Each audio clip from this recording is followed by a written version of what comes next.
కేటీఆర్ వ్యాఖ్యలపై మంత్రి శ్రీ సీతక్క ఏం మాట్లాడారో ఒకసారి చూద్దాం. బ్రేక్ డాన్స్ చేయించేటువంటి చరిత్ర ఒకవేళ మీకేమన్నా ఉందేం గానీ ఈ తెలంగాణ మహిళలకు లేదు, కాంగ్రెస్ ప్రభుత్వానికి అసలే లేదు.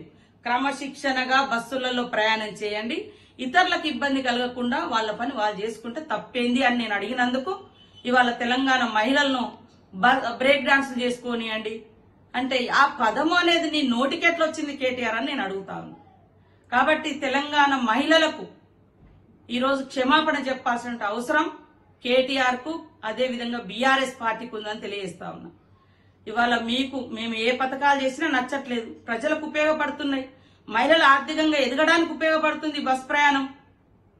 మీకు ఆలోచన రాలే 10 ఏళ్ళు, మీరు పెట్టలేదు, మేము పెడితే రకరకాల మార్పింగ్ వీడియోలు చేస్తున్నారు, తప్పుడు ప్రచారాలు చేస్తున్నారు. అసలు బస్సు ప్రయాణాలలో చేసేటోళ్ళే తప్పుడు మనుషులని తప్పుడు ప్రచారాలు చేస్తున్నారు మీ సోషల్ మీడియాల ద్వారా.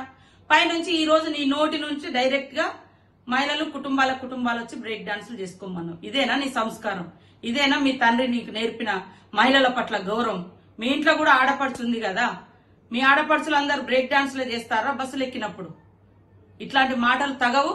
వెంటనే బేషరతుగా కేటీఆర్ నువ్వు తెలంగాణ మహిళా లోకానికి క్షమాపణ చెప్పాలని హెచ్చరిక చేస్తాను.